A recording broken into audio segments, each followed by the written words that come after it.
Universitas Mercubuana Yogyakarta, salah satu universitas terkemuka di Indonesia. Bersama kami, kalian akan menemukan experience pembelajaran yang fun, kekinian, dan modern. Hai guys. Kalian pikir kuliah di sini susah dan tegang? Tunggu dulu. Makanya tonton dulu video kami. Let's go. Selamat datang di gedung Fakultas Agroindustri. Sebelum masuk, kita pakai jas lab dulu gak sih? Nah, dalam sini kalian akan difasilitasi dan ada laboratorium untuk Fakultas Agroindustri. Penasaran? Yuk kita masuk.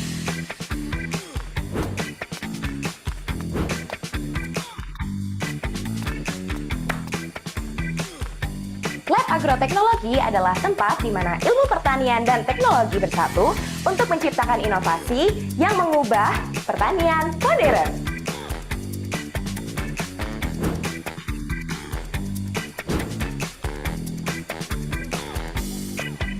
Di laboratorium ini, kita menggali lebih dalam tentang bagaimana teknologi mampu mengoptimalkan produksi pertanian dengan mengendalikan hama dan penyakit tanaman.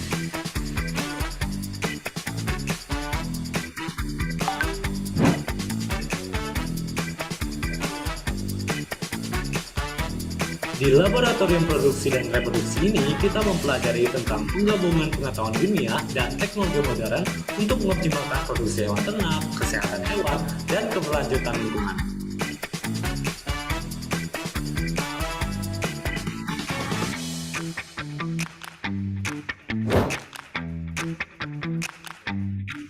Di sini ada laboratorium teknologi pangan. Kita mulai dengan pembuatan cookies dan es krim dengan pemilihan bahan baku yang berkualitas dan didukung dengan teknologi yang modern akan menghasilkan cookies dan es krim yang lezat dan aman dikonsumsi.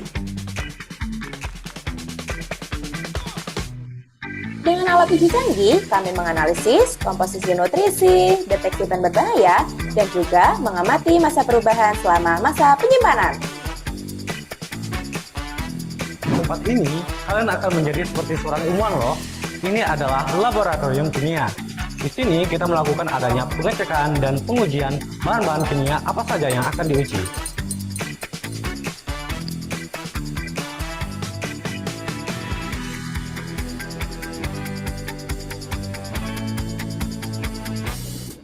Sorry bro, lagi buru-buru. Mau ke kelas ekonomi nih. Teman-teman, kali ini saya akan menjelaskan materi ekonomi. Di ruang kelas ekonomi, kita belajar tentang manajemen, SDM, pemasaran, serta tempat di mana ilmu akuntansi dan manajemen bertemu untuk membentuk suatu pemahaman yang mendalam tentang bisnis dan organisasi bertemu di dunia yang dinamis. Selamat datang dan sekarang aku berada di Fakultas Psikologi. Di Fakultas Psikologi terdapat fasilitas pendidikan. Salah satunya adalah Biro Layanan Psikologi yang terdapat ruangan bimbingan konseling umum dan bimbingan konseling anak. Jadi guys, di sini ada taman terbuka hijau, bisa digunakan untuk kerja kelompok dan bersantai sambil belajar. Hi, we are from Kyrgyzstan. We are studying at Mercubuana University of Yogyakarta. Here are the new facilities at Mercubuana University of Yogyakarta. In this room, we can use as theater, class, and many other programs.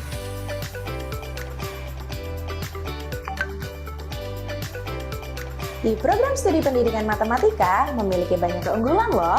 Di antaranya, mengembangkan profesi menjadi guru matematika profesional, pelayanan akademik yang ramah dan bersahabat, serta pendamping secara intensif pada mahasiswa, dan penyediaan fasilitas perpustakaan dan laboratorium komputasi.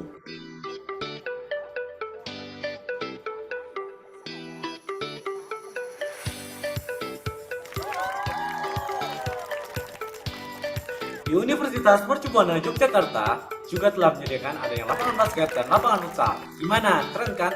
Nah, bagi kamu pecinta hobi basket dan hobi futsal, tempat ini cocok buat kamu untuk menurunkan hobi olahraga.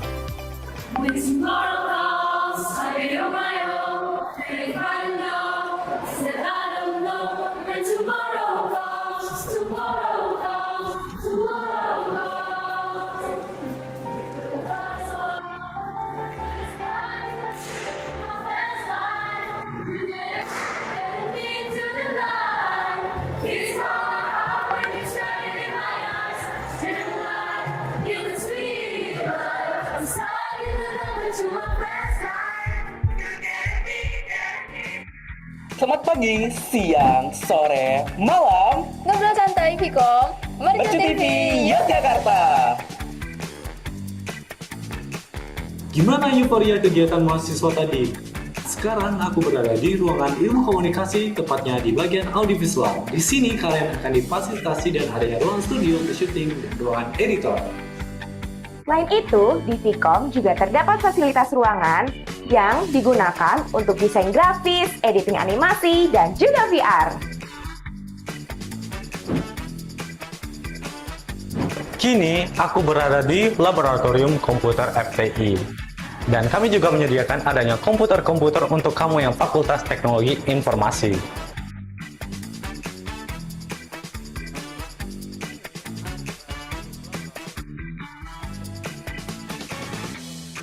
Selamat datang di Auditorium Universitas Mercu Buana Yogyakarta. Di sini sering digunakan untuk kegiatan seminar, rapat, acara wisuda, dan masih banyak lagi.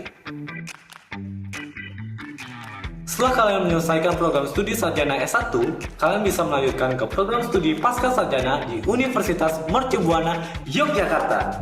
Kami dengan bangga mempersembahkan program studi pascasarjana S2 yang dirancang untuk mewujudkan ambisi kalian serta membuka pintu pengetahuan yang lebih mendalam. Di sini terdapat program studi pascasarjana S2 Psikologi Sains, Psikologi Profesi, dan program studi Ilmu Pangan. Hai, selamat datang di Perpustakaan Universitas Mercu Buana Yogyakarta. Di sini tempat untuk mencari referensi ilmu pengetahuan, data TH mahasiswa, dan juga untuk menambah wawasan program studimu loh. Kalian juga bisa loh ngerjain tugas bareng teman-teman kalian di sini.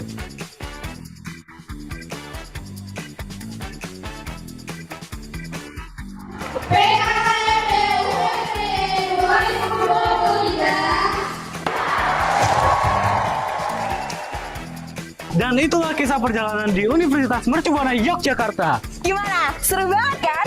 Kita tunggu kehadiran kalian di sini! Yeay!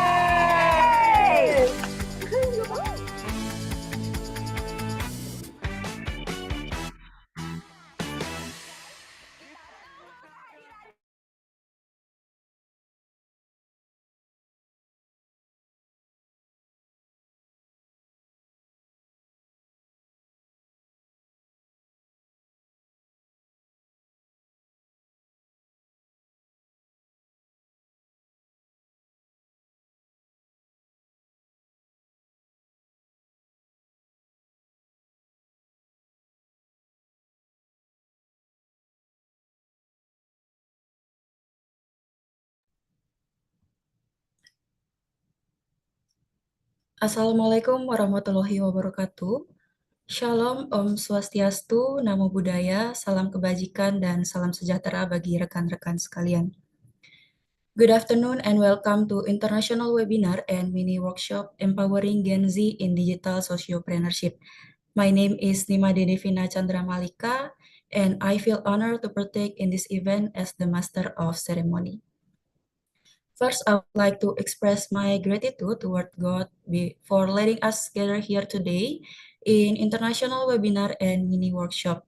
This webinar is part of a joint community service between Mercu Buana University Yogyakarta and University Malaysia Kelantan, which aim to empower the younger generation, especially Gen Z, in the field of digital sociopreneurship.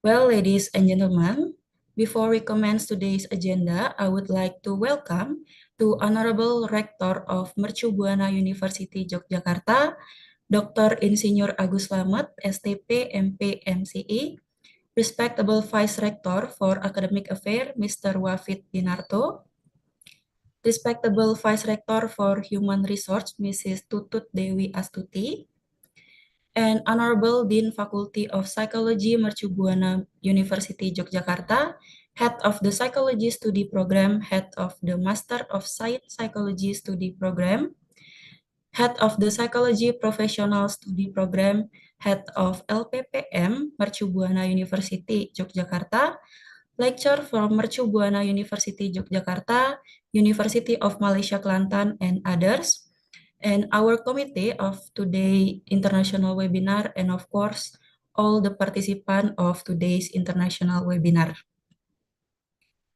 Our warmest welcome to the speaker, Speaker 1, Mr. Awan Santosa, SAMSC from Mercu Buana University Yogyakarta.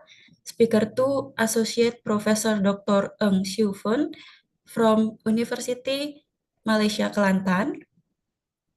Speaker 3, Mr. Muhammad Afiq bin Kamarul Azlan from University Malaysia Kelantan.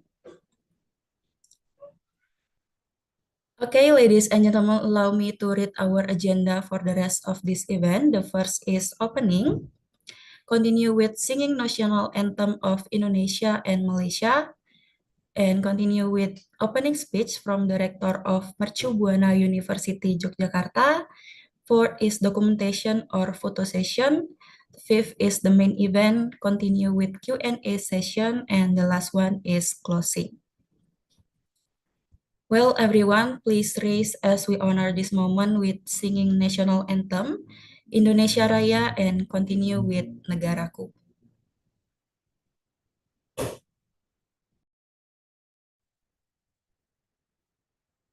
Moment with singing.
Let's continue this event with greetings from the Rector of Mercu Buana University Yogyakarta to Mr. Dr. Insinyur Agus Slamet, STP, MP, MCI, Please welcome, the time is yours.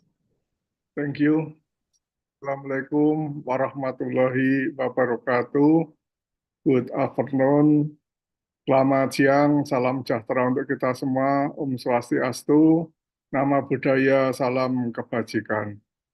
Honorable Speaker, Associate Professor Dr. Eng Si Fun from University Malaysia Kelantan, Honorable Mr. Muhammad Afiq bin Kamarul Aslan from University Malaysia Kelantan, Honorable Mr. Awan Santosa, SAMSI from Universitas Mercubuana Yogyakarta, Honorable Professor Dr. Alimatus Sahra from Universitas Mercubuana Yogyakarta, UMPY and University Malaysia Kelantan Community Service Team, Dean of Faculty Psychology, lecturer, student, and invited guests. Thank you for joining this Zoom meeting and welcome to Universitas Mercubuana Yogyakarta. All praise to Allah Subhanahu wa Ta'ala for His blessing to all us, and we can join the international webinar and mini workshop international joint community service with topic empowering Gen Z in digital sociopreneurship today. International webinar on collaboration between Universitas Mercubuana Yogyakarta and University Malaysia Kelantan. The international webinar topic on sociopreneurship is on accordance with Universitas Mercubuana Yogyakarta vision to be a superior university in sociopreneur at national level with international perspective in 2029. Kami sangat bangga, sangat mendukung atas kerjasama Universitas Malaysia Kelantan dengan Universitas Mercubuana Yogyakarta. We hope this international webinar and mini workshop, international joint community service will be useful for us. That is from me. Thank you. Wassalamualaikum warahmatullahi wabarakatuh. Wassalamualaikum warahmatullahi wabarakatuh. Thank you, Mr. Agus Slamet, for the greetings and for taking time out of your busy schedule. Okay, let's move on to a photo session. Please, without any disrespect, I invite all the attendees to join the photo session. Open your camera and smile to your camera. Please, operator. All right, I'm going to take the photo. For the slide one, get ready. 1, 2, 3. Slide 2, get ready. 1, 2, 3. Slide 4, get ready.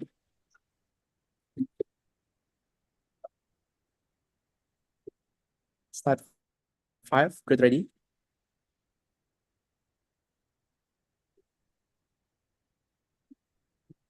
Slide 6, get ready. Slide 7. And the last. Okay, that's all.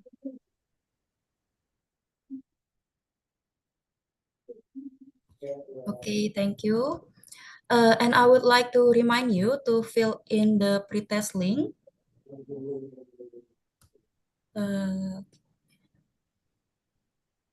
That has been sent through the chat room.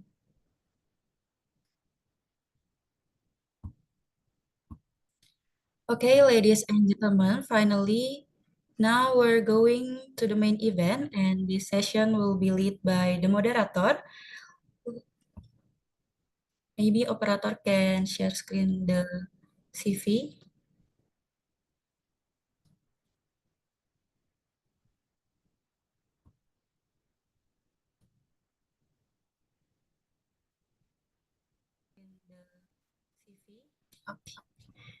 Let me introduce you to our moderator today is Miss Rani Rengganis, SPSI, MSI, CPHR. She is a passionate lecturer, HR strategist, assessor, and sports psychology practitioner with experience in teaching and practicing human resource professional. Lecture at the Faculty of Psychology, Mercu Buana University, Yogyakarta. PhD student, University Malaysia Kelantan, for psychology study, assessor of the Indonesian Ministry of Education and Culture, pamong or facilitator at Wika Satrian Wika Leadership Training Center or PT Wijaya Karya, sport psychology practitioner for cerebral palsy football, ASEAN Para Games 2022, BNSP Kompetensi Assessor for senior trainer, sport psychology practitioner for cerebral board of the community HIMSI, for board of committee HIMSI, Indonesian Psychology Association Yogyakarta, regional representative committee, Sports Psychology Association of Yogyakarta, Central Java, Kalimantan, and Sulawesi, and also speaker and moderator for certain webinars and international academic events. Please welcome our moderator, Ms. Rani Rengganis. The time is yours. Okay, thank you, Devina. Okay, my sound already clear, Devina? Yes. Okay, thank you.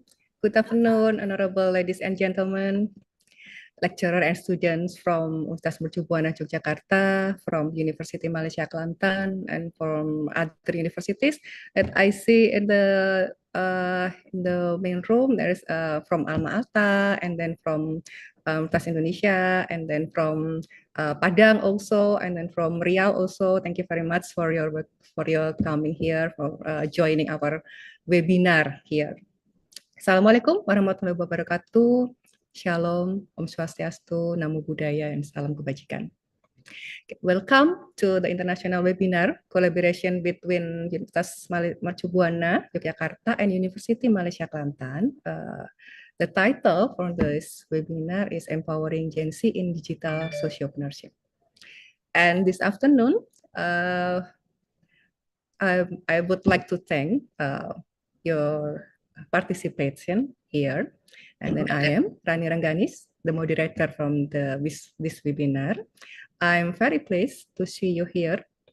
And then, of course, I like to thank to the committee from Faculty of Psychology, Universitas Mercu Buana Yogyakarta, and also from the committee of Universitas Mercu Buana Yogyakarta for arranging this program and giving me the chance to become the moderator for this session.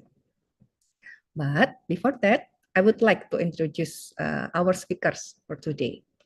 Okay, for today, we have 3 sessions with 3 speakers. Mr. Awan Santosa from Universitas Mercu Buana Yogyakarta. He will become a first speaker.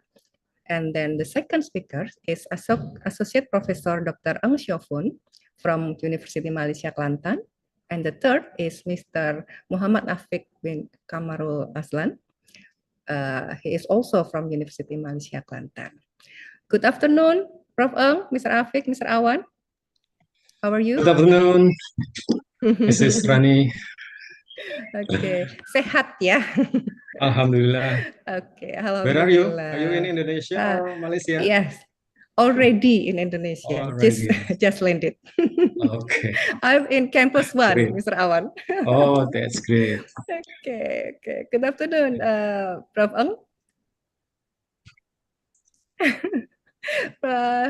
Mr. Afiq, good afternoon. Good afternoon.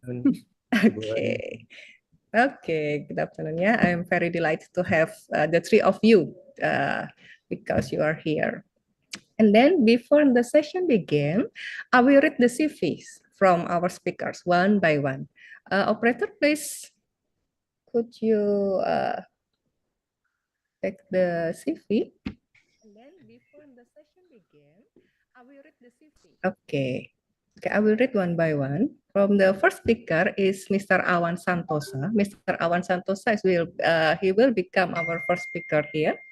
Okay, Mr. Awan Santosa, for the current employment in Faculty of Economics and Business at University of Mercu Buana, Yogyakarta. And then he is a head of Research and Community Service Institute, University of Mercu Buana, Yogyakarta, since 2018 until 2022. And then Director of Planning and Development of Universitas Mercu Buana, Yogyakarta, from 2019 until 2021. And then Director of Mubiarto Institute from 2019 until 2017, and then 2022 until now. He also CEO of Sepasar ID. After this, Mr. Awan maybe he would like to explain with us about Sepasar ID also. And then expert of commission D of DIY. DIY is Yogyakarta, Daerah Istimewa Yogyakarta. It's not DIY store in Malaysia, yeah, but it's abbreviation from Daerah Istimewa Yogyakarta Legislative Council from 2022 until now. And then expert of commission B of Yogyakarta City, DPRD 2022 until now. And then he expert specialist of Kamala Consortium, and then research at the Center of Economic Democracy Studies Gajah Mada University, from 2015 until now. And then expert specialist of Green Consortium, 2015 until 2016. Co-founder Market School, Labor School, Green School, Indonesian Cooperative School, Paperback Labor Joint Venture, and then also Trinita Karya. That's a mini CV from Pak Awan, because the CV is very long, so the committee just make it short, Pak Awan. So we can discuss more about all of your expertise in this webinar also. Yeah, next. Okay, and then just move to the second speakers. There is Associate Professor Ang Syofun, PhD. Good afternoon, Prof.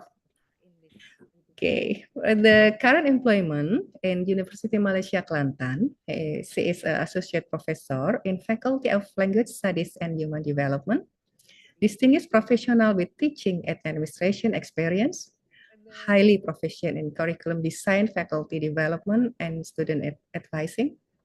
She possesses a proven track record of combining academic knowledge and skills to enhance business performance, operates well in both individual and team capacities, leveraging seasoned work ethic to quickly adapt to different processes and drive company objectives. Resourceful and result-driven with passion for growth and efficiency to meet company needs and increase service value. Adaptable professional with 30 years of work experiences. Oh, 30 tahun lebih ya, Prof ya. Luar biasa. Proper knowledge of leadership, problem solving, and prioritization. Luar biasa. And then for administrative post, she is a director of University Malaysia Kelantan International, or UMK International. It's from 20 September 2020 until 31st December 2023. Deputy Director in Center for External Education in UMK CEE from 1st August 2017 until July 2021. Okay.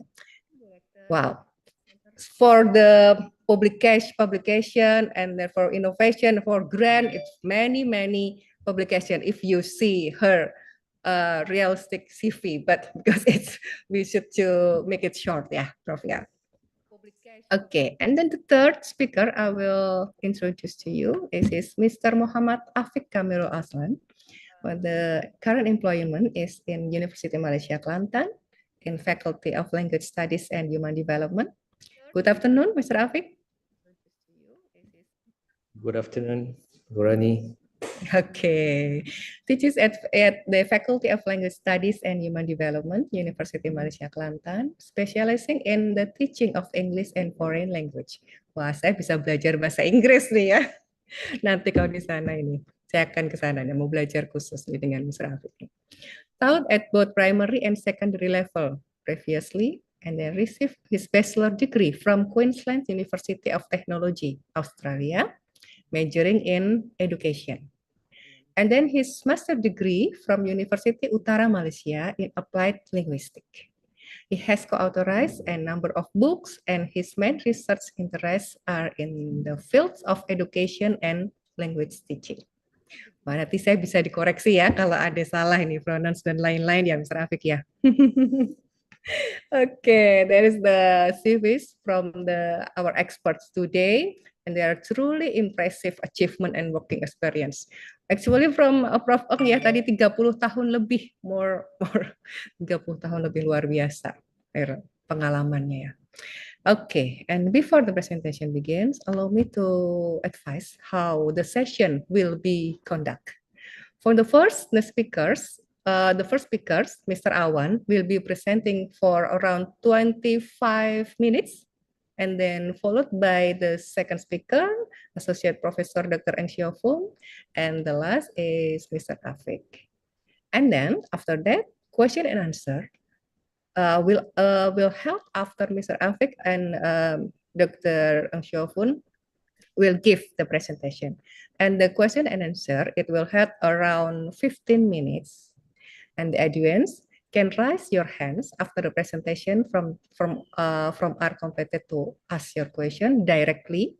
You can directly ask Associate Professor Dr. Xiaofeng or Mr. Afik or Mr. Awan Santosa. Of course, I will choose first, and then you can ask directly to them, or you with the raised hand, or you can write your question in the chat box also, and I will read for you. Okay. So there is the session today. So let's start the session. It's everything ready, Mr. Awan? For the first Inshallah, speaker also? Okay, inshallah. Yeah, okay, great. So the time is yours, please, Mr. Awan. Okay, thank you to Rani. Bismillahirrahmanirrahim. Assalamualaikum warahmatullahi wabarakatuh. Dear Rector of UMBY, Mr. Agus Slamet, and also our speakers here, Professor Xiu Fun, and also Mr. Afik Azlan, and also Professor Alimatus Zahra, who have invited me in this great webinar, and so many others committee in this webinar. I would like to thanks to give me opportunity to be a part of this great webinar. Okay, and I'll start my presentation.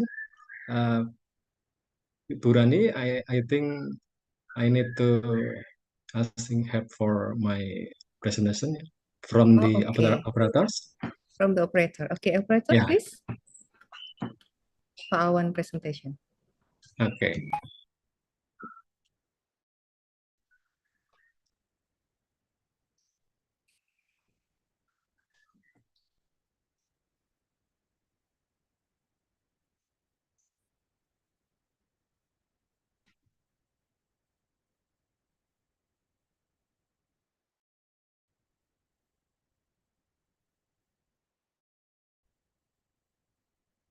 Or I can share with my laptop.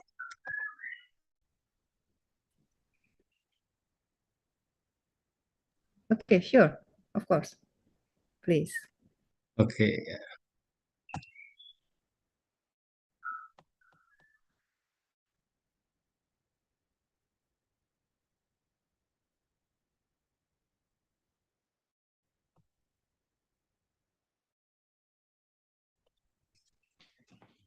Okay, this is my presentation. This is one of hot issues in the world, not only in Indonesia and also in Malaysia, about digital sociopreneurship for Generation Z. And I took my specific title about bridging the gap between the solution, because today we're facing many social problems. There are many gaps in here about poverty, environment destruction, and also inequality, justice, and etc. And I'll try to share about what is digital sociopreneurship and how Z generation or Gen Z can involve in this movement.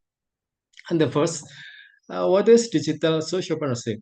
Yeah, I have such many definition about digital sociopreneurship, but you can choose many keywords about digital sociopreneurship.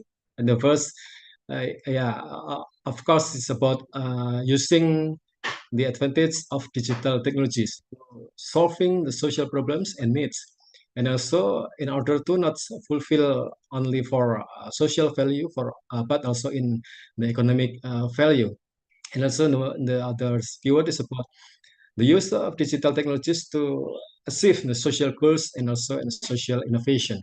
And also, the main specific definition is related also in using of business model in conduct the social entrepreneurship movement.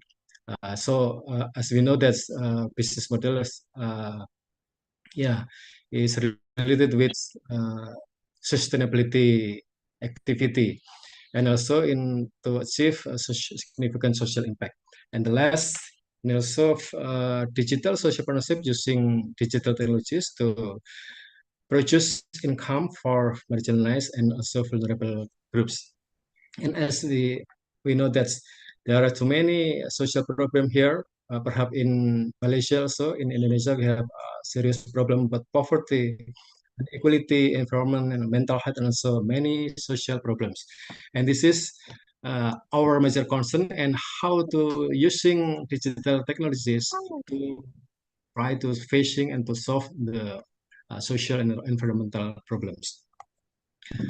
And what is the characteristics of digital sociopreneurship? There are many characteristics.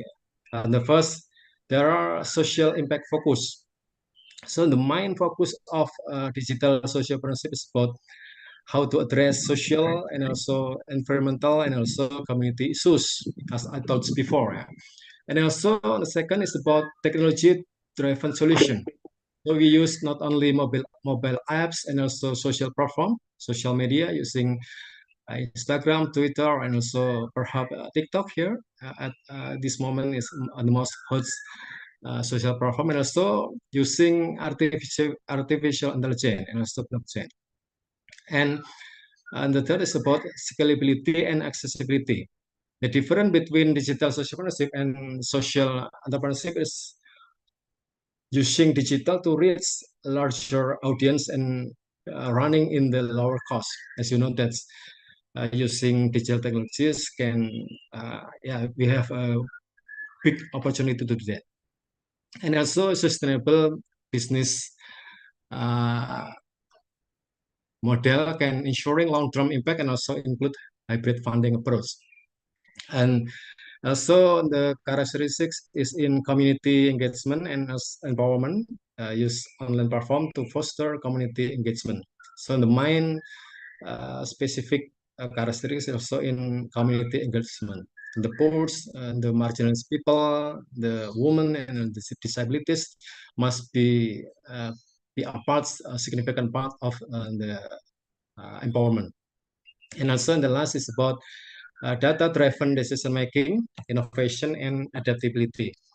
Now we use data analytics and also insight to create some report on social impact, measurable social impact, and also we must adapt to the rapid change in technology and user needs in social and digital entrepreneurship. Then, what is the relationship between Gen Z and sociopreneurship?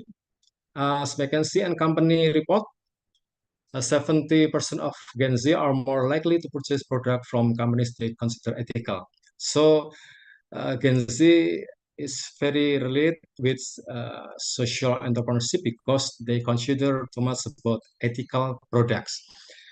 And also 2023 Forbes study report that Gen Z prioritize work that has a positive impact on society. So they have a big concern about influence and impact on society. This is one of sociopreneurship characteristic. And also the 2023 Youth Power Panel show that more than 60% of Gen Z are actively involved in social action and also activists in social movement. So this is the part of Gen Z characteristic, be a part of social and also activist movement.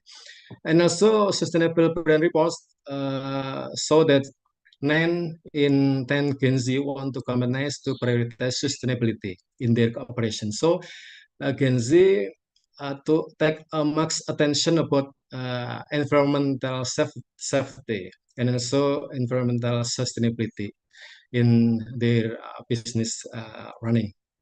And also global impact investing network so that social impact investing is expected to reach for about $2 trillion by 2025. Most of it is driven by the younger generation. The most important is Gen Z.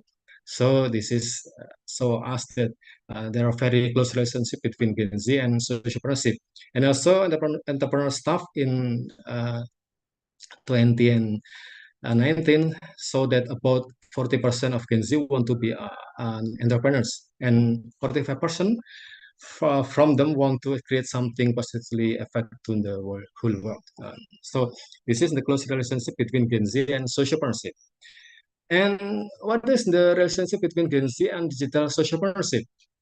And the Stanford Social Innovation Review so that Gen Z using digital platform to distribute products, raise fund, and also raise awareness. So Gen Z is digital native, yeah, born in the digital age, different with us. Me, perhaps digital immigrant, yeah, born when digital technology, uh, there are no massive growth in the world. So we know that Gen Z and digital technology is very close relationship. And study of Harvard Business Review in 2022 report that technology is helping Gen Z overcome previously insurmountable barriers to implementing their social solution. So at now Gen Z using a digital platform to create some social solution in their daily activities. And also Deloitte study so that 72% of Gen Z believe that technology can provide solution to many of the challenges the world faces today. So they believe that poverty, inequality, environmental destruction, mental health, and also many serious social and economical problems can be solved by using digital technology. And also in the study of Sheva in 2018 so that digital technology is a good approach in overcoming social challenges, promoting sustainability and encouraging economic growth. So this is uh, the close relationship between Gen Z and digital sociopreneurship. But at now, we also facing many serious problems and challenges faced by the Gen Z in the digital context or digital age. Yeah, there are many problems here. Perhaps you are also feel anything about this, but yeah, perhaps many Gen Z didn't feel about this situation. And the first, of course, about social media and digital overloads. After the information loads, there are many different of digital platform, and there are many impact in our life, in Gen Z life, about gadget dependency, and also there are many times, many energy, many focus, fulfill and was to the digital platform. And also there are many serious problem about mental health. I don't know in Malaysia, but in Indonesia there are many cases related with mental health. There are many young generation think to finish their own life and etc. And the impact of this problem is there are for about three hot problems and also challenges related with Gen Z. the one is FOMO, fear of missing out. Yeah, afraid if they lost of something, information, the new brand and the new trend, and also there are many news coming, and they are afraid about it. FOMO, and also FOPO, fear of others people's opinions. So they must use the other use, they must think the others people things, and so yeah, there are many impact on this in the compulsive buying, and also many uh, other impact. And also YOLO, you only live once. Yeah, because life only once, so there are many impact in how to can see, yeah, full run their life, in how to enjoy the life, how to enjoy the money they have. And also, yeah, I think this there are also serious impact on this. And also in many aspect, problems and challenge faced by McKinsey, both on economic uncertainty and financial stress, because at now in Indonesia and also perhaps in Malaysia and all of the world, we have a difficult economic situation, deflation, and also in economic recession. So there are many financial stress here, and also there are problem about social justice pressure, because yeah, in Indonesia, in our environment, perhaps also in Malaysia, and also in another words, there are many problems about social justice. Also, climate anxiety, uncertain career path, because there are massive using of artificial intelligence. So there are many jobs lost in this X, and also there are many routine activity loss, routine job loss, and also this is the part of Gen Z challenge. And also digital privacy concern, because there are many digital platform they use, and they have no big concern about their digital privacy. And also many others problem in how to facing pressure to achieve a hostile culture, workaholic. Work is a part of their yeah, lifestyle, and also decline in interpersonal communication skill, because yeah, uh, too many using digital platform, and less interface activities, interpersonal communication skills, so as have a decreasing skill. And also access to affordable education. There are many Gen Z in Indonesia, and perhaps also in Malaysia, uh, have a difficult access to affordable education, especially in higher education. So there are many characteristics of digital sociopreneurship was related with Gen Z, but also there are many problems and also challenge in the digital age uh, faced by Gen Z, and I think is the biggest challenge, biggest problem to face by Gen Z self. And next, uh, so back to my specific title of this webinar, Bridging the Gap. So the main problem in Indonesia, also perhaps in Malaysia, and also in the world, is how about the gap? The rich growing rich, the poor getting poor, and also the have getting have, and the have not getting have not. So this is the biggest problem today. And what is the solution? So I will introduce you about some example of the digital sociopreneurship. Yeah, I think as you know that there are many ideas, there are many activities related to digital sociopreneurship conducted by Gen Z around the world, from in the America, Europe, and also in Southeast Asia, and also in Indonesia, and I believe also in Malaysia. Uh, yeah, look at this. At the first, I will introduce you about Diceritain.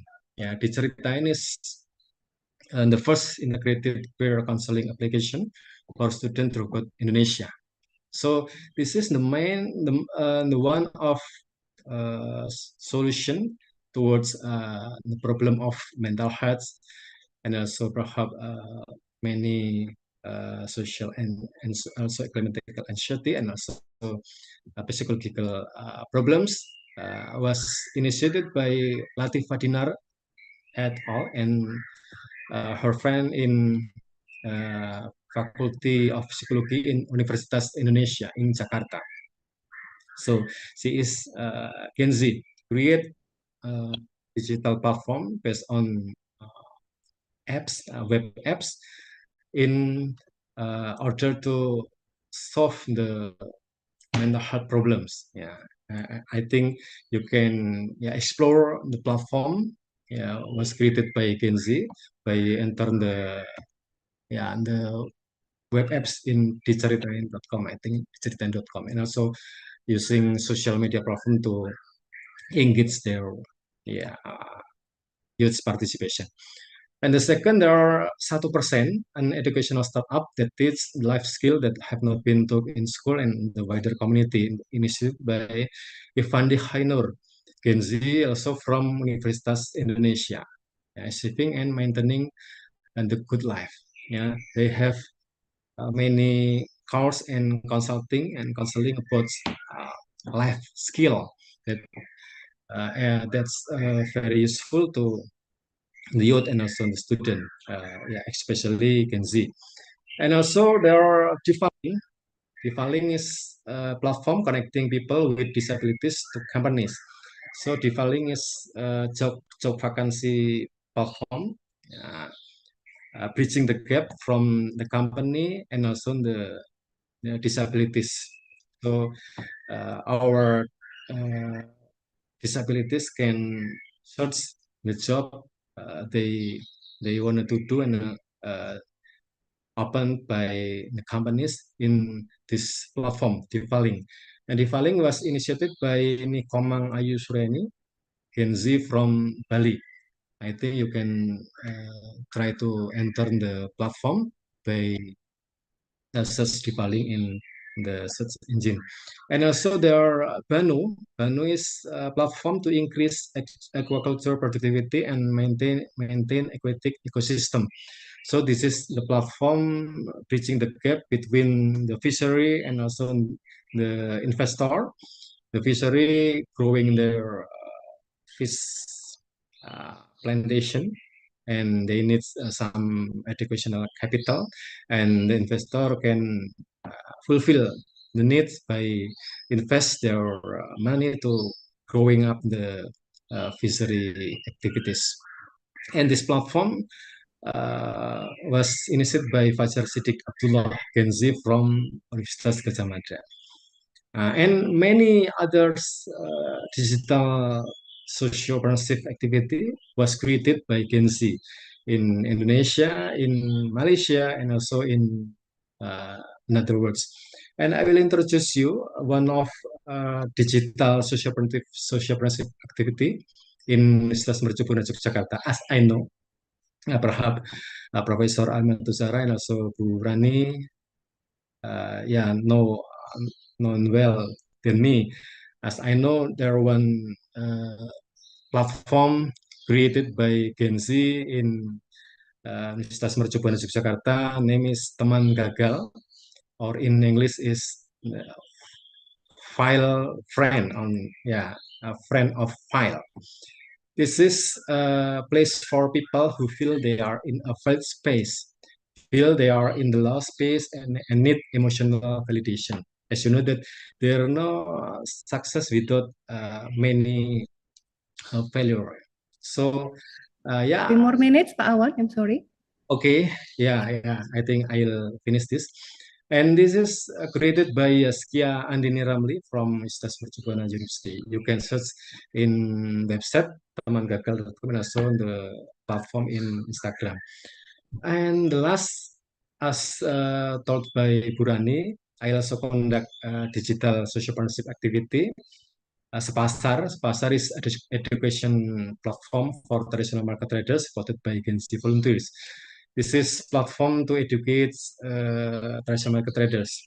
There are multidiscipline topics and video here in the Sepasar. and you can install Spasar from the Play Store, and you can enter the Spasar website in the spasar.id, and the traders can use asking help from our apps, Spasar apps, and after that our volunteers goes to the traders in their traditional market to have some business consulting and also discussion about how to solve their specific problem in financing and marketing and also in product display, product development, and etc. And also we also conduct 1,000 logo movement for traders. And this is there are many picture here, and you can search about Pasar ID in the many social media platform. We also use Instagram. You can search also in the search engine, and I think this is one of digital social policy platform created by cooperation between lecturer and also society, community, especially international market, and also Gen Z. I think this is a part of collaboration model conduct in Universitas Mercubuana Yogyakarta. And I think this is my last presentation. I hope this is presentation that have benefit to contribute in empowering Gen Z, especially in digital sociopreneurship. I think it's enough, and the time is yours, Burani. Okay. Thank you so much.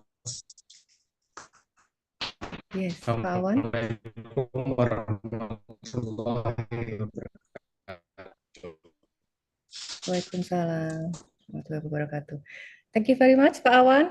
Please give applause to Pak Awan. Okay, thank you very much, Pak Awan. So this is my signal or Pak Awan signal? Yeah. Little bit. Okay. Moderate. Team, is it any time if we You're welcome, Burani. Thank you. The video of Pasar ID? Is there any time? Now, after this maybe after Dr. Ang and after Mr. Afik will give the material, and then we will show the video from Pasar ID. Like that, Pak Awan? Is it okay? Okay, okay. So thank you very much for Pak Awan for the the first material. Okay. Yes, maybe in the signal. Okay, so thank you very much, Pak Awan. So for the second speakers, we will have Prof. Ang Xiaofun. So it's an honor for us to have you here, Prof. Ang. So we are very excited to hear your sharing this afternoon, especially for the digital. So what kind of platform that the Gen Z can learn to start the sociopreneurship? Okay, thank you. So the stage is yours, Prof. All right, very good afternoon. I don't know whether the rector is still here, so very good afternoon to the rector of the Universitas Mercubuana Yogyakarta, right? And of course to our lovely moderator, Rani, and to the other speaker, Pak Awan, Afik, Mr. Afik, and all the I think some professors are here, lecturers are here, all right? And all the students from UMBY and also UMK, a very good afternoon. Thank you for being here.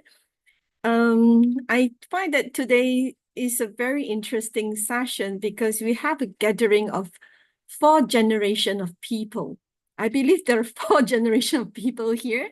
We have the Gen Z, who are currently, I just kind of try to find out the age range that we are having here. So we have Gen Z students, mostly students, the age range from, I think, until 27, something like that.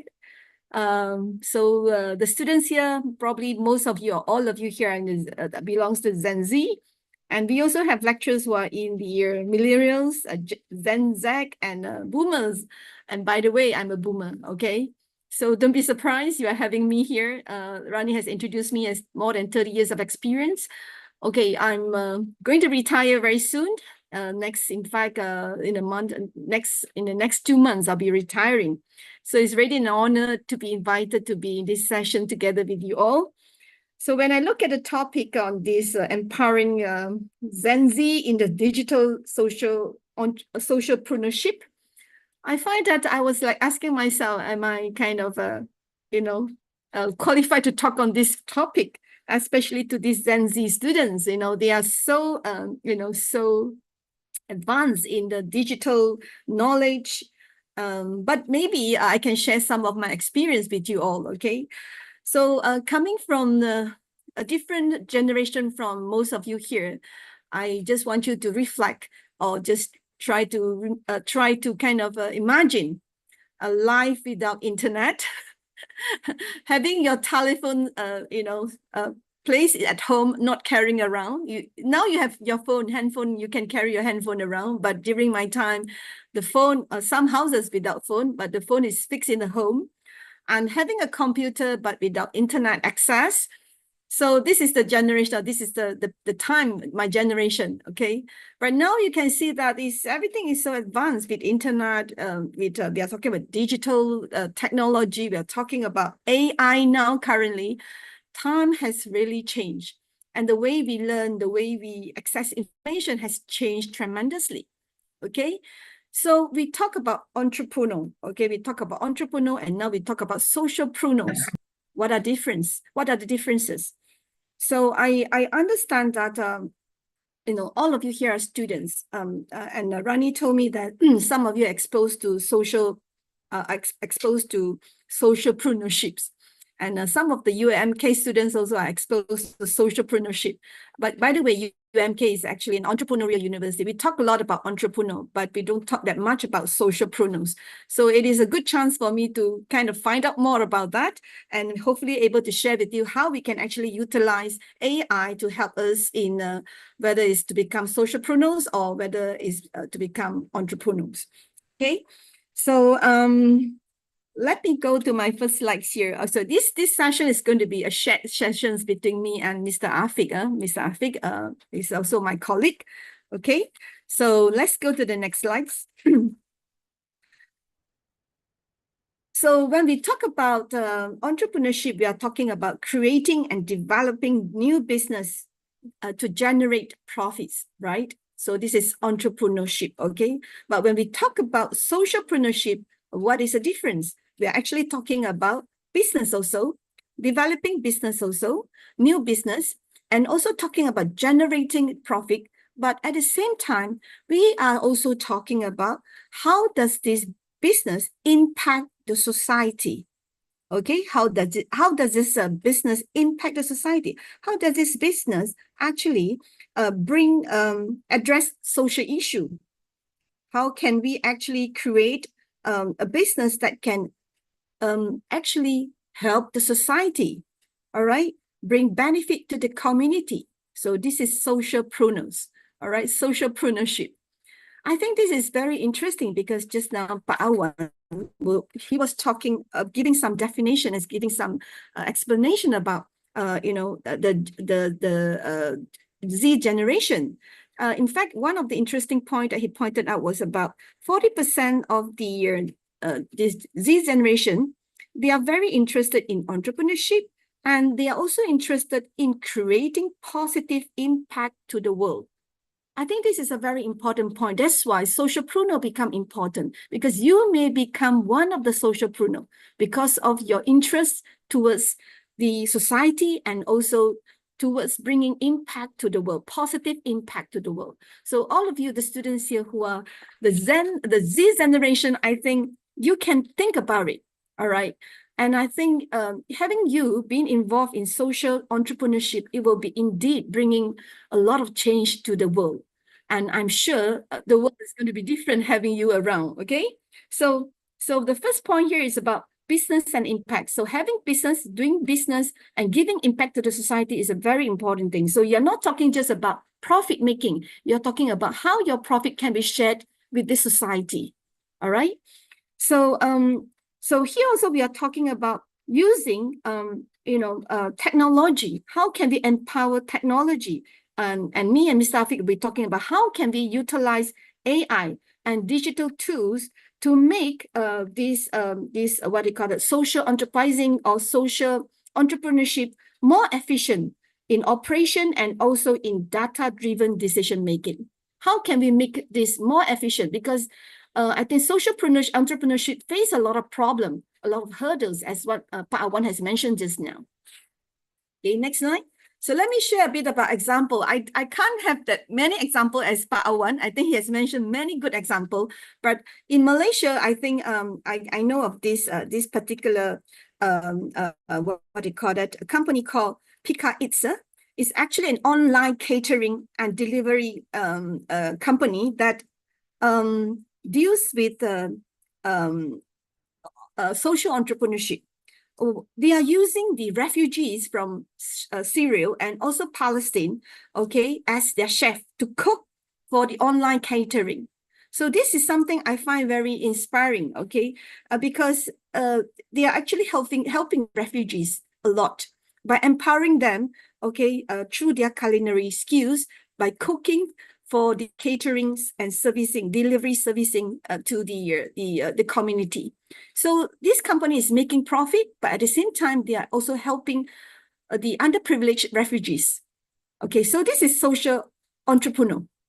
This company deals with social entrepreneurship because they are doing a business that give impact to the society. They're helping the society in their life.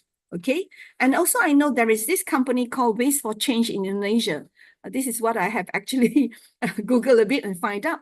Rani, is it true? Waste for Change Indonesia is also a very, it's an entrepreneurship kind of company in Indonesia that actually has impact the Indonesian society. Pak Awan, am I right? I'm not sure about this Waste for Change in Indonesia, but this is one that I Googled that has come out that talk about how they have used the AI-driven to sort out their technology, to sort out their recycling processes, and to create green jobs and raises environmental awareness among the communities.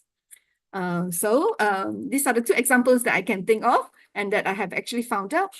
And then why we were talking about we want to use AI to help to make these social entrepreneur more efficient in their operation. This is because social entrepreneurship faces a lot of challenges, okay? And one, of course, is the financial hurdles. I think because this kind of company, they are more like, they are not really profit orientated. They are more towards they're giving the priority a lot to the society.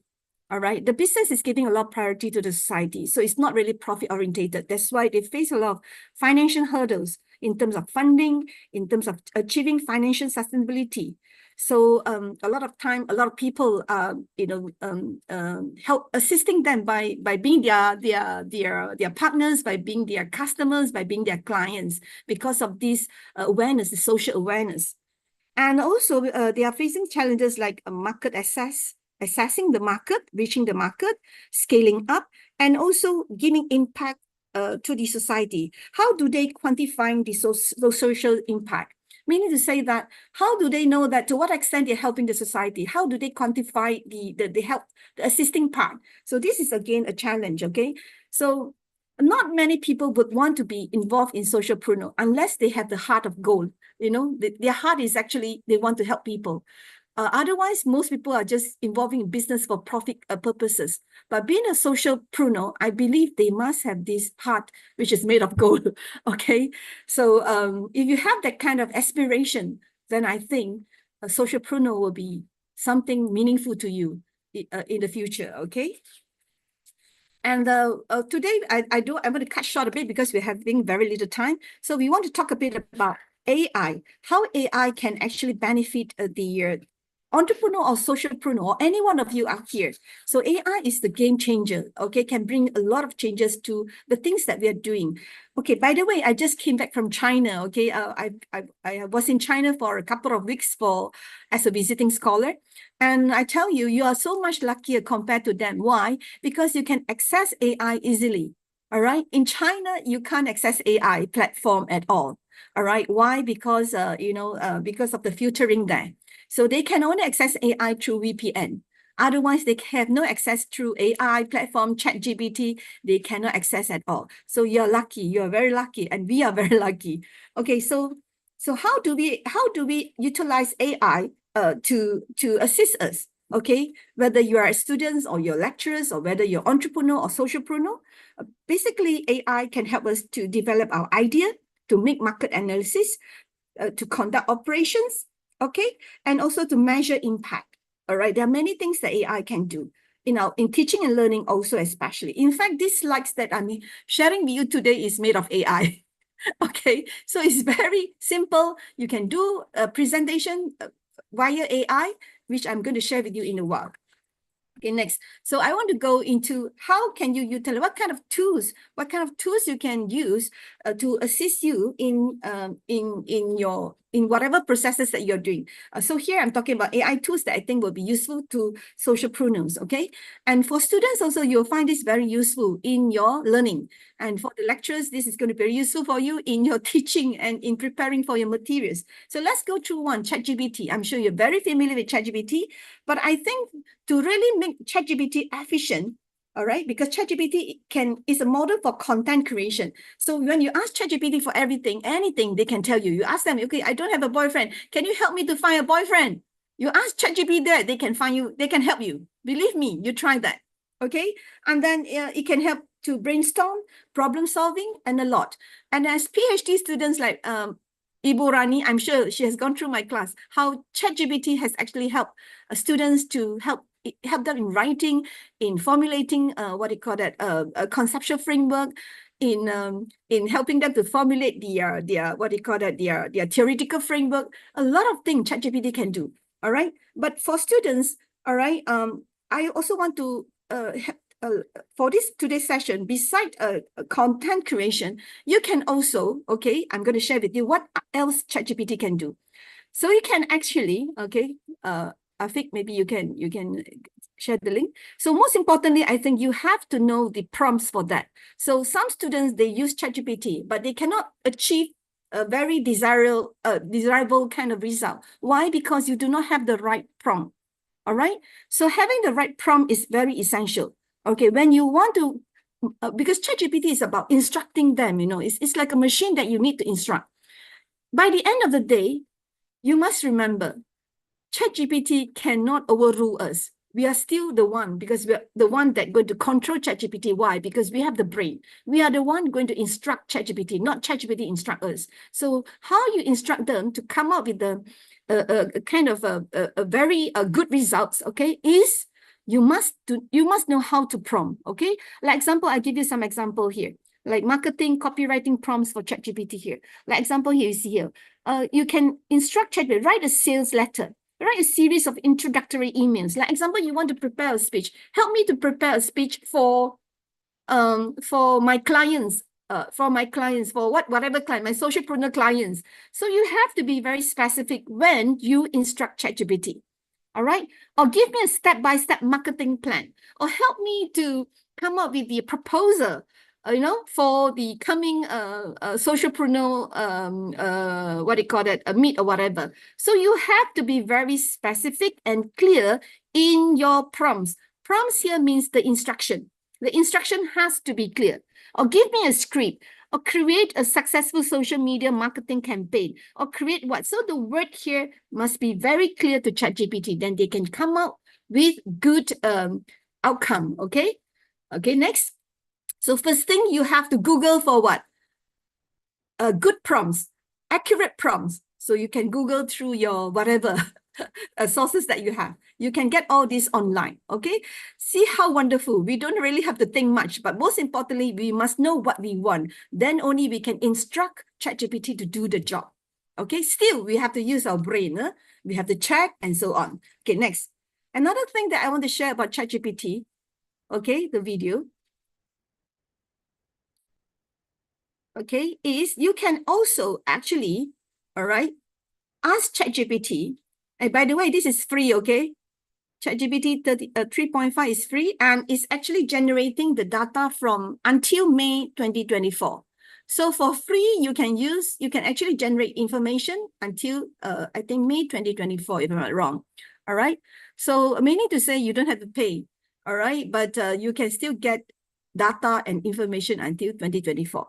Okay, let's see what I want to share with you here. So I'm going to ask ChatGPT to help me to explain a diagram. So what you do is that you screenshot a diagram, the diagram that you want ChatGPT to help you to explain, to help you to elaborate. Maybe you have a chart and you are not sure how to explain the chart. So you can actually snapshot or screenshot or whatever, and then after that, ask ChatGPT to generate the information from the chart. Okay. So I'm asking ChatGPT to generate 5 actionable ideas from the above chart. And ChatGPT doesn't understand. Why? Because the chart was not, the one that I uploaded was not really clear to ChatGPT. So I try again. So you have to be very sharp when you instruct, and also the diagram has to be clear to ChatGPT. So I instruct again, the next instruction. I said, okay, picture must be perfect. You have to, everything that you give, it has to be clear to them. Then only they can generate ideas from the particular image, okay? So I'm asking, so I have to find another one, clear one from my gallery. So what you do is screenshot, put in your gallery, then upload into ChatGPT. Then you give a clear instruction. I think this one many people know, but I'm just trying to share what ChatGPT can do beside generating or creating information. So let's try again. Describe, okay, the chart. I hope I'm not too fast. I'm like rushing for time. This is not very good. So I asked ChatGPT, okay, describe the chart. Very simple. So the chart is about community, blah, blah, blah, and then 5 actionable, now they finally they understand what I want. 5 actionable insights about the chart. So they can come up with 5 insightful information about the chart. So you give them a chart and they will generate. Okay, let's try another one. I asked them to try another one. So anything, you give them a conceptual framework, they will generate information from the conceptual framework. You give them a theoretical framework, they will generate information from the theoretical framework for you. So this is how powerful ChatGPT can be. This is actually a poster. So the poster got a lot of information. So I said, can you please explain or summarize this poster? Okay, I show a poster. Summarize the poster.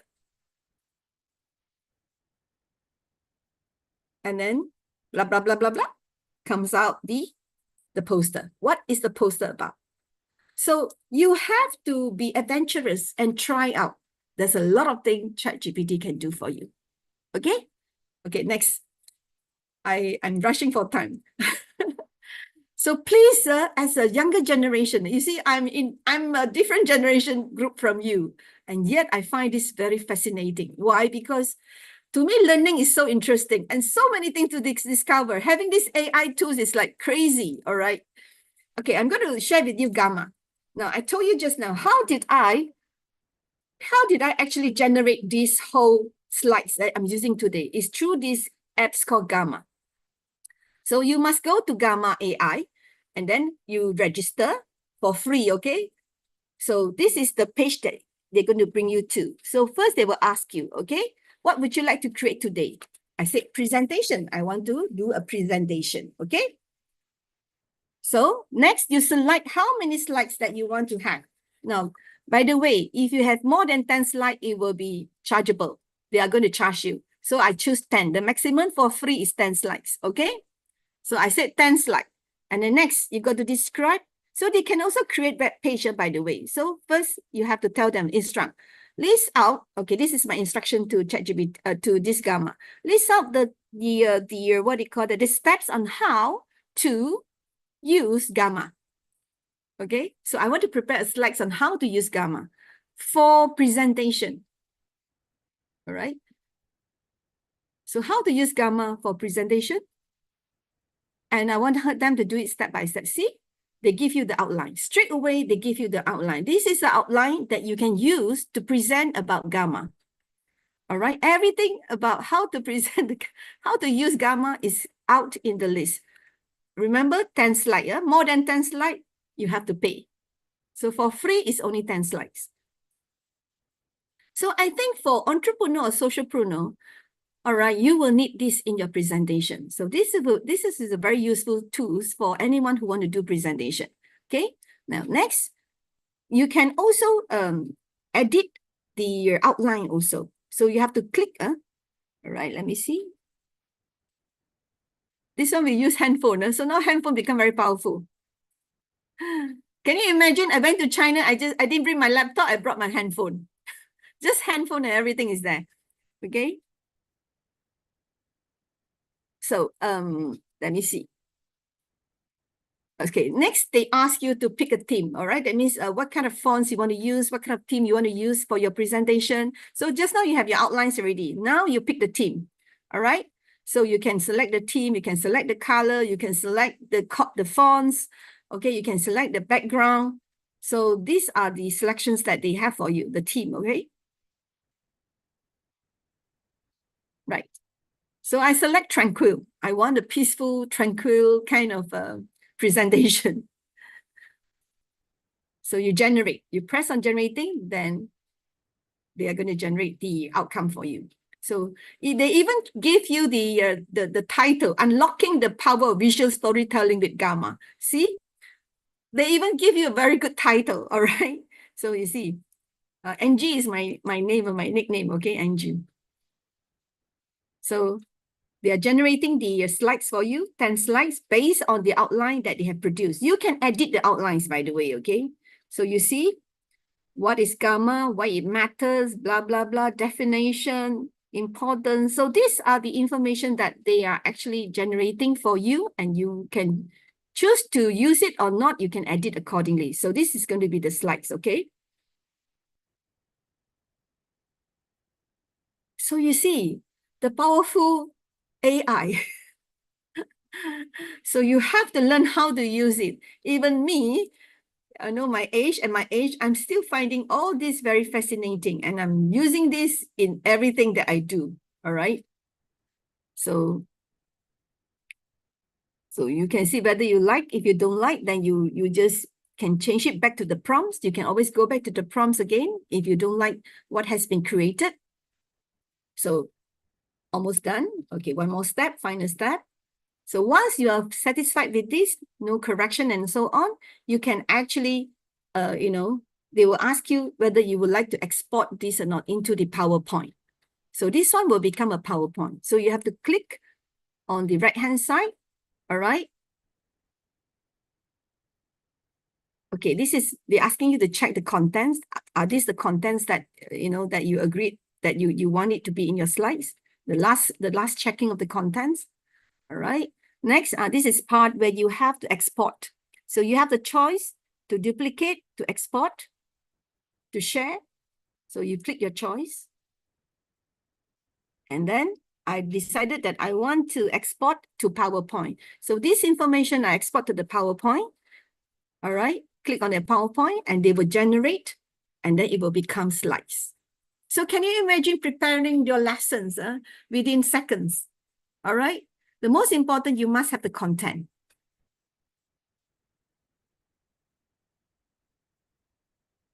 Wow, I'm taking quite a lot of time already. Huh?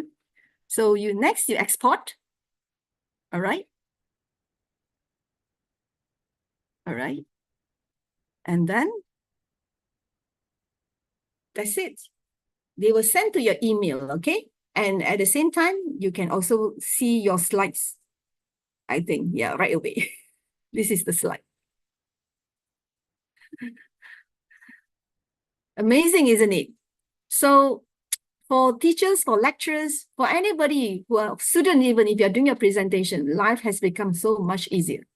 Okay, but I'm sure many of you here, perhaps you know how to utilize this. But again, never underestimate what AI can do. But at the same time, you have to work on your knowledge. You have to work on your content. You have to work on your wisdom. And you have to work on your learning. Life is about lifelong learning. Never stop learning. So over to you, Afiq.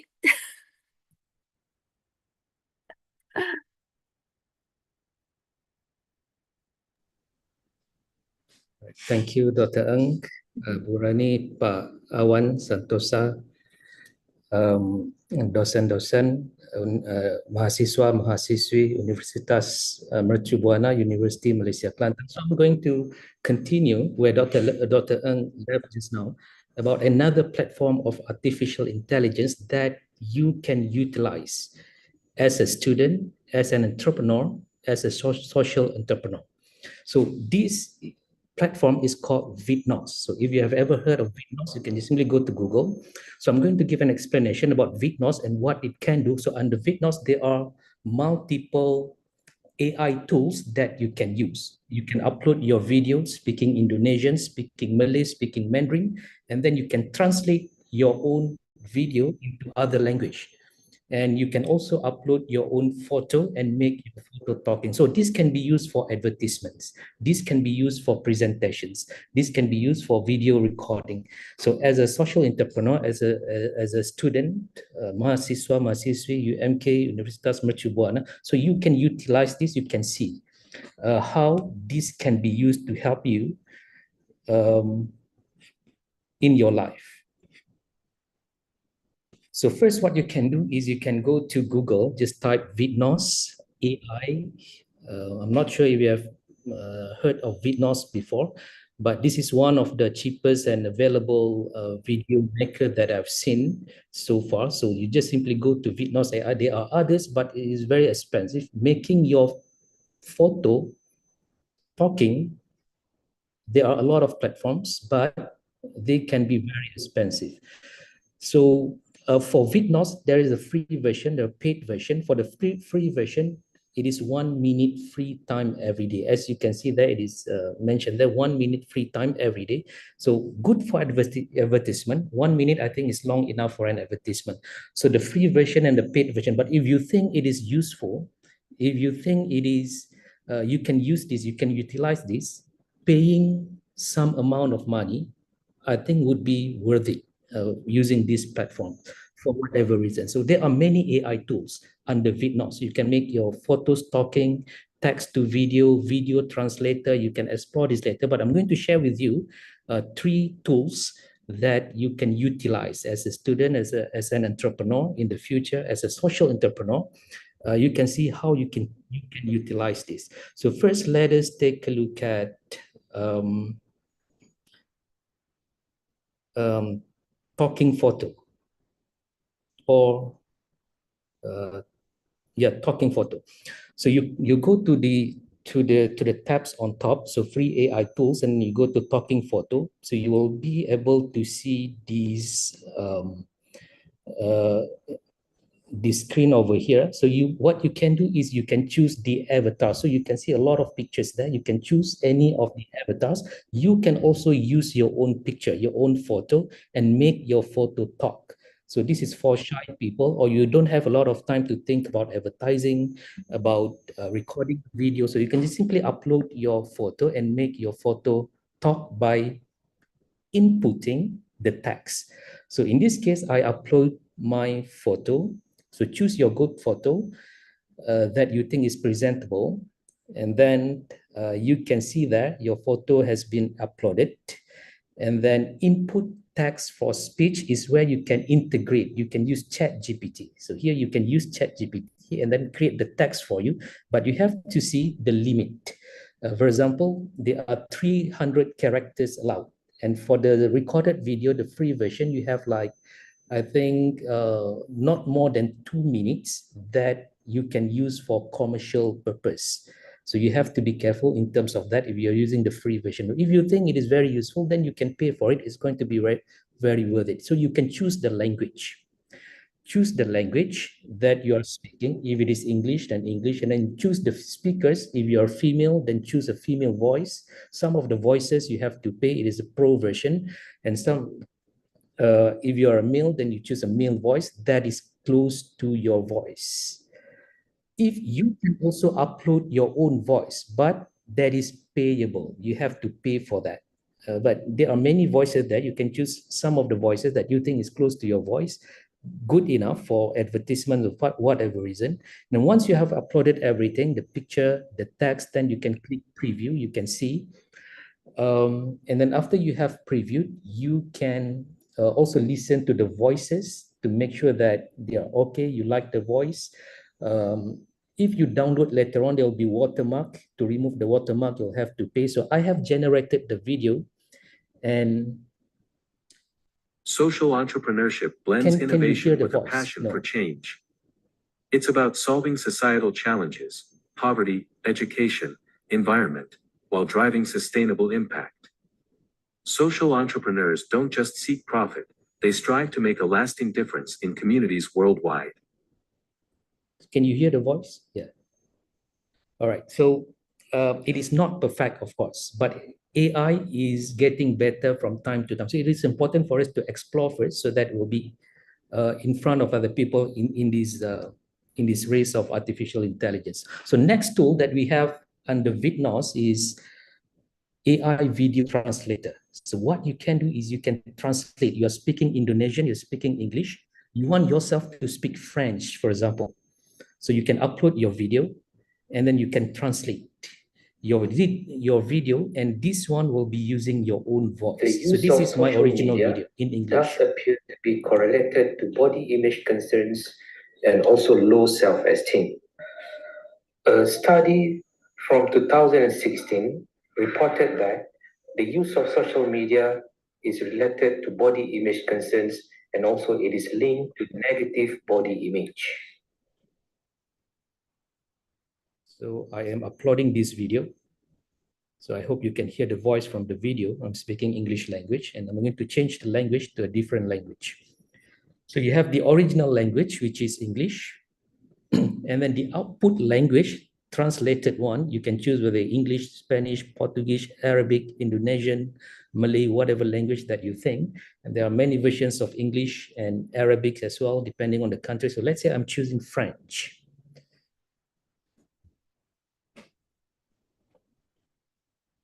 So you have the subtitles button, you'll have the subtitles, lip sync. So that means your lips will follow the language, the tone of the language, and then you click translate. There's a translate button. You will see this screen over here. So it is transcripting. We're going to take some time, so you'll have to wait a bit. You will see the scripts of the original language, English, and also the language output, the output language in French. So if you understand French, then you can make sure the script is correct. So you have to do some adjusting. If it is correct, then you can just simply save and proceed.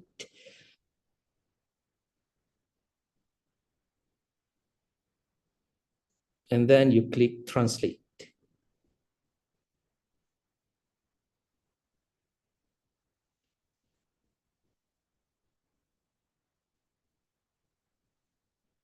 So I have downloaded, to make it quick, I have downloaded. So this is the result. L'utilisation des médias sociaux semble être corrélée aux préoccupations liées à l'image corporelle et à une faible estime de soi. Un étude de 2016 a révélé que l'utilisation des médias sociaux est liée à des préoccupations liées à l'image corporelle et qu'elle est également liée à une image corporelle négative. So can you hear the speech in French, the result? So you can edit the video a bit to move the part that you do not want. It is not 100% correct, but if you see, there are deepfake videos that people use to change the language. Like prime ministers, presidents, they're speaking English or Indonesian, they change to a different language. Perfect one, but this one is a free version. So it is limited to 1 minute. So you can check 1 minute, how long you have generated, 22 seconds, for example, then 1 minute minus 22 seconds. So you have, the next day, it will be renewed, you have another 1 minute. So this is video translator.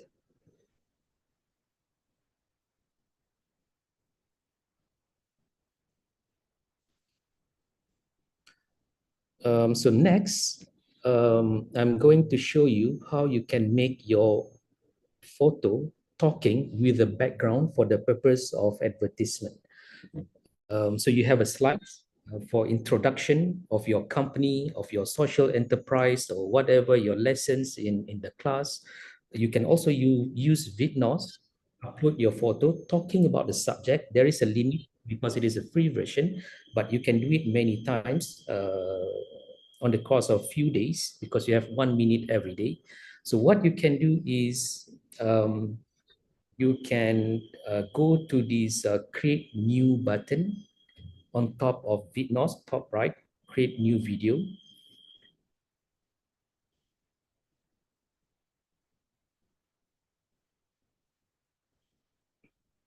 And you can choose the template. You see the pictures there? You can replace that with your own photo. So choose the template.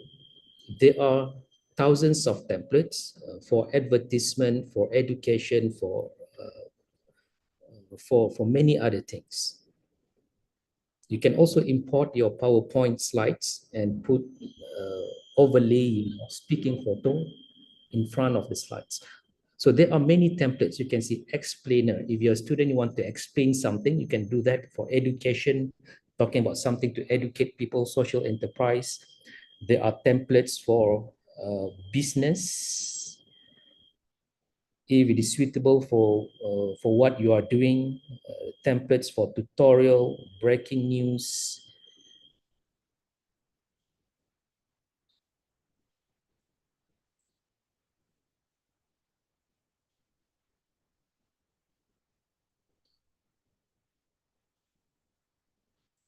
Templates for social media, if you are advertising, you're sharing a video for TikTok, Instagram, Facebook, X, Twitter.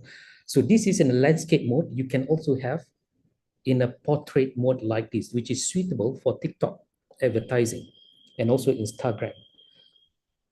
So later I'll show you how you can upload your own photo, and then you can input the text, and then you can make a photo talking about whatever that you needed to talk about. So let's say I am choosing any of the templates.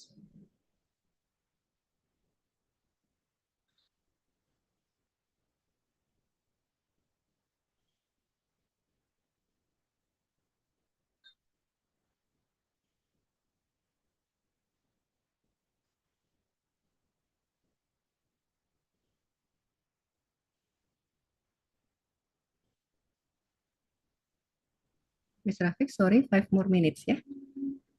All right. Let's put it forward. So I choose this template over here. ABC and then I'm going to replace the photo with my own photo.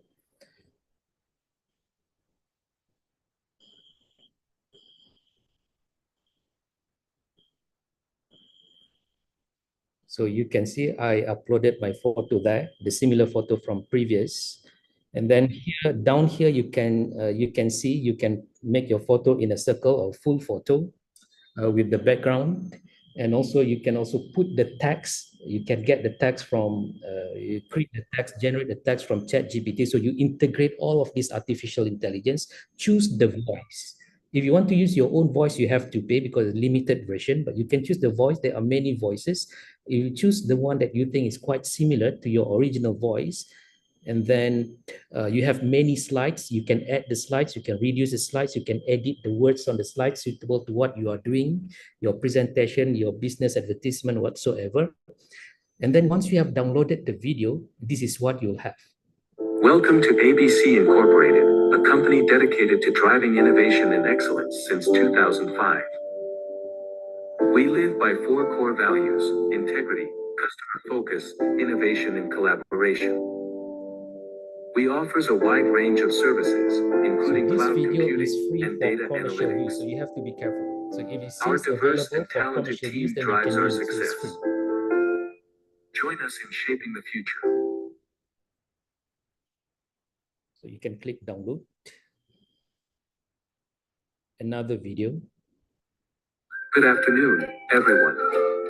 Today, This is a I'd different like to voice. touch on 2 important aspects of wealth management: spending wisely and using apps to manage your finances.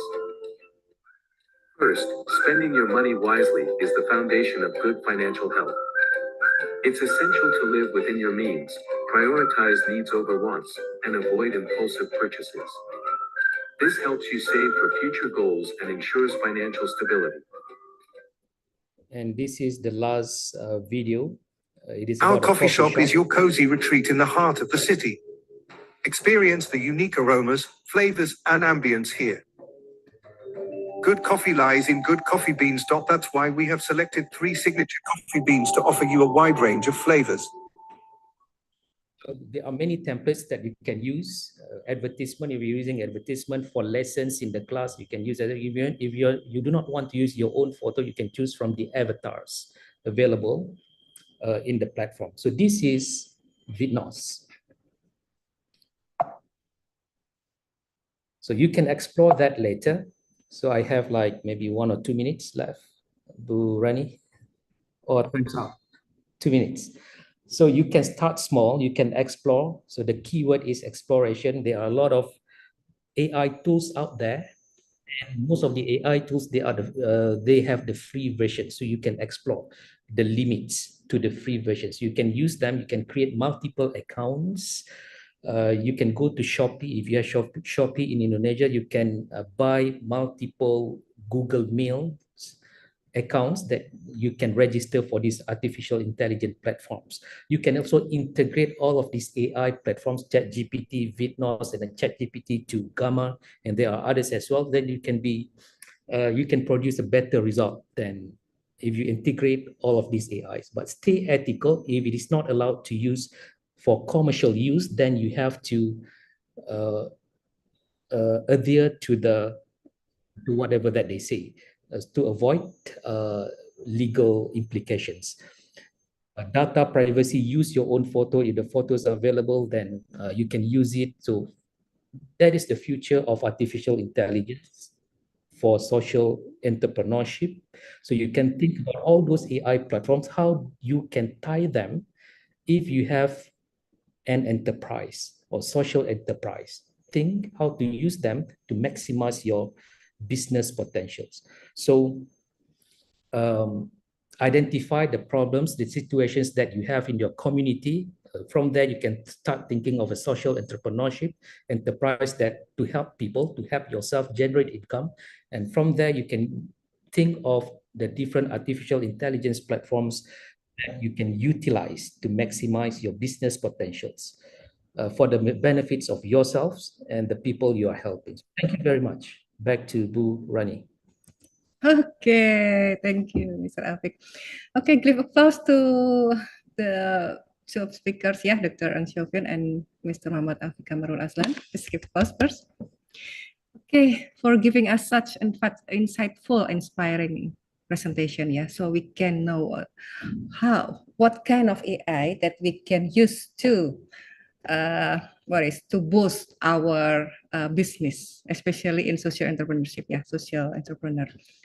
What kind of AI that we can use if we want to make an advertisement, maybe, or something like a promotion or something, yeah. And also ChatGPT not just for lecturing, yeah. So not just for in the term of study, but also we can use in the business process also. So it's interesting. Maybe Sepasar can use this one also, maybe Pak Awan, yeah. Yeah, so we can create, absolutely. Yeah. Okay, so now we proceed to the question and answer session. Is there any question in the chat room, in the chat box? Or maybe you can ask the speakers. You can raise your hands, please, participants. If you want to ask, you can raise your hands first, and then I will choose one of you, and then please mention your name, address to whom, and what's your question. Or maybe malu-malu ini Pak Awan ya, Prof. ya. Oke, saya tanya. I think maybe we can ask the Gen Z. Gen Z, can you raise your hand? Or the Gen Z? Mana Gen Z? Can you raise your hand? Oh, are you still there? Okay, we see. Yes, many Gen Z. The Z Many Gen Z, generation, yeah. raise your hand. Yeah, you have questions. When you raise your hand, you have your questions. Okay. Wow. Okay. Anyone will ask the question? Oh, this one from. Wait. I will see. Oh yeah, Mr. Nur Ahmad Faiz from Alma Ata. Please, you can ask by yourself, or I will read your question. Which one you choose? You can ask by yourself also directly.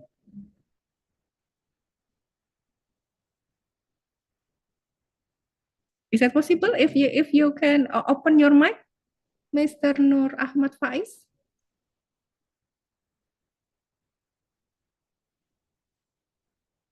Or do you want me to? Okay, Gen Z generation, they okay. are Gen Okay, I Z will read. generation, they are very brave, very courageous people. Please show yourself, you're courageous, you're fearless. Inilah generasi Z, okay? Show your power. Okay, for the first question, oh embrace. Okay, after this ya, Mr. Ahmad Faiz ya. Okay, Mr. Ahmad Faiz, to whom you will ask the question? Address to whom? To Professor Associate Professor Dr. Ang, or for Mr. Awan, or for Mr. Afik?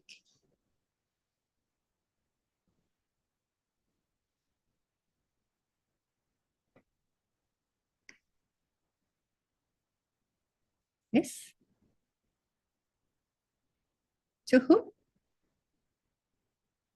To whom? Your question, Mr. Nur Ahmad Faiz?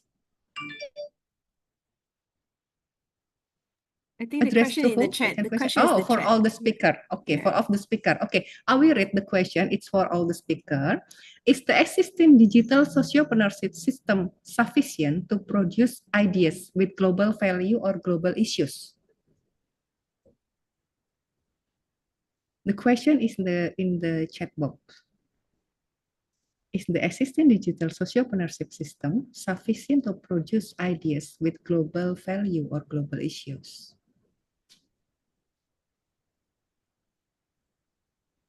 Okay, who will answer it first? I think Pak Wan will be more experienced because it's talking Okay. about sociopreneurship system, which I'm not very familiar. What is the system? Okay, please, Pak Wan. Okay, I'll try, Bu Rani. Thanks for the question from Mas Aziz ya. Nur Ahmad Faiz. Ya, Mas Nur Ahmad Faiz. It is a great questions. Yeah, I think in the digital like sociopreneurship ecosystem today, I believe that it related and can sufficient to produce with the global and what is it? Global value and also global issues. Because I think there are same global value related with social and also digital sociopreneurship. Social solving the social problems within the business approach, sustainability, but of financial return and also social impact. And this is a global core value. And also the global issues also there are some in the many countries such as climate change and also perhaps global warming and hunger, poverty, social inequality.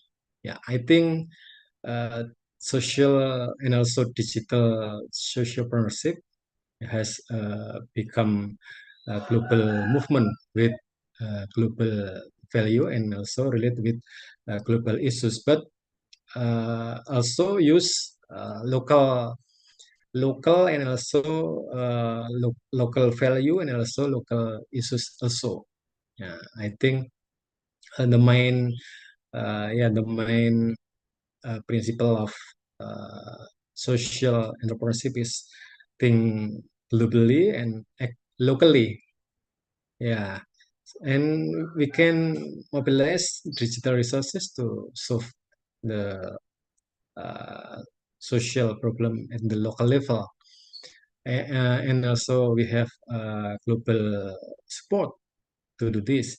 So the new phenomenon in our digital age today is viral, yeah. No viral, no justice. No viral, no change. So this is the one of our opportunity to do that. I think, in my opinion, yeah, is we can uh, produce both of a global value and also global issues. But yeah, we must act it for locally, because eradicate the poverty, to give the people's job, and also to keep our environment safety is and the global agenda, the global value. But we must act it.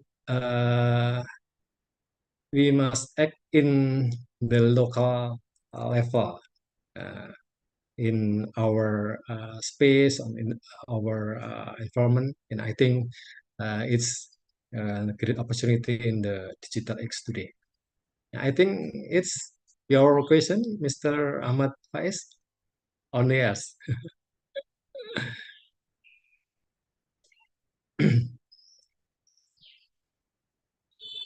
Is it enough, Mr. Faiz, Ahmad Faiz? Okay. Okay. Okay. So the second question is from Miss Kurnia Fadianasha. If you want to ask directly by yourself, it's okay. Please. Kurnia Fadia from Mercu Buana University.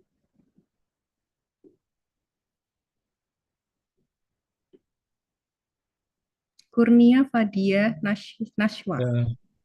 You still in this room? Yeah, perhaps she's forgot to down her hand.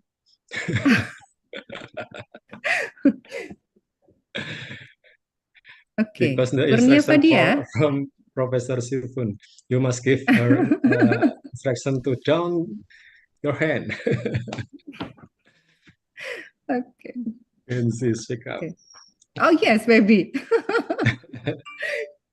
Okay, okay, okay. So I have one question. I think it's for Associate Professor Dr. Eng Siofun or Mr. Afi. It's I think it's how about the ethical to use AI. So we can use AI, but in this digitalization, sociopreneurship, there is many things we can do with AI. So what should the ethical reason that we should to follow, so we can use the AI, but it still follow the ethical issues? A bit. Actually, okay, let me just share maybe our experience and then the subject that we are teaching. For example, Okay. Okay, we just based on our experience lah. Okay. Okay, we are teaching this academic writing. Academic writing is all about writing theses, writing a project paper, and all that in the universities. So we have students who are utilizing ChatGPT a lot. All right, to do their writing. So it's very easy. You have ChatGPT, you can write your whatever you want to write within seconds. And then now we also have a platform that we can actually check whether the students are utilizing ChatGPT or not through these. Okay, Turnitin is checking plagiarism. All right, ChatGPT, they use what? ChatGPT 0, is it, Afiq? No, currently? To see what ChatGPT 0, right? There are many zero GPT, yeah, GPT 0 that can actually check whether students are using ChatGPT or not. So this is how we monitor. We allow students to use ChatGPT, but of course, there is a level where they cannot go over the level. That means cannot utilize everything from ChatGPT, because they'll be caught by the system. My personal opinion on this, I think I need to talk about my personal opinion on this. I think we cannot stop students from using ChatGPT or any utilized AI. We cannot stop. It's just that when internet came to the world, all right? You cannot stop people from using the internet, to use Google in your research or in whatever that you do. But the most important thing that there must be some kind of guideline. So what I know is that, you must have a different system of evaluating students. If let's say they utilize ChatGPT or they utilize whatever platform of AI. So when I was in UK, I gather that they don't really bother whether students utilize ChatGPT or AI. The most important is how do students come to the outcome? Meaning to say that what prompts do they use? What processes went through their brain when they come up with the product? For example, when you write an essay through the ChatGPT, so you use the prompt to guide you. So to what extent you use the prompt? How do your brain, how does your brain actually processes the prompt and guide you to come up with that product? So this is how they evaluate. The evaluation comes from the process, not the outcome. If you look at the outcome, then you're going to penalize students. But if you look at the way they think, the processes that they have gone through, then this is a different evaluation. So, so if you talk about value, this currently is a very difficult thing to talk about, right? Maybe Afiq can say something on this. Maybe another thing about ethics of using artificial intelligence. There are many platforms photo generation, video generation like Vidnos just now, and also ChatGPT based on language. I think in terms of transparency, being transparent. So last night I watched a video I was scrolling Facebook, and on there was a video of a crocodile chasing a goat from the water to the mountain. So I thought it was a real video, but it was AI generated. So I think being transparent means you mentioned that it is AI generated. We don't feel cheap. So that is about video. But in terms of, for example, students using ChatGPT, being transparent to yourself in a sense that you produce answers using ChatGPT. Can you explain those answers? So you have the answers correct from ChatGPT, but can you explain how you get those answers? How do you get those answers? How can you reach to the answers? The processor. The process, yeah. Being transparent to other people, to yourself as well. And other things as well, like accountability, like something goes wrong, like you're producing videos or pictures, similar to real person, then who is to blame? We cannot blame anyone. So there is another ethical issue. That is not at our level, maybe at the company AI provider level. Yeah.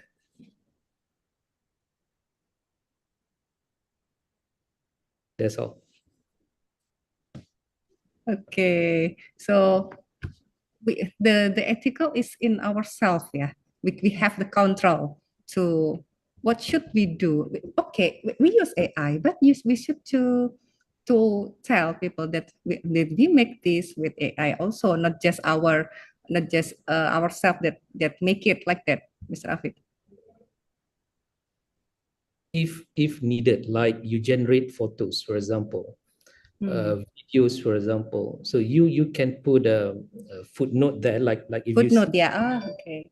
If you see the slides by Dr. Ng just now, you see Gamma. Yeah. So we know it's produced by Gamma. But then we monitor. We are the one, the human that will actually check whether the content is as what we want, as whether the content is accurate or not. So the accuracy part we have to check.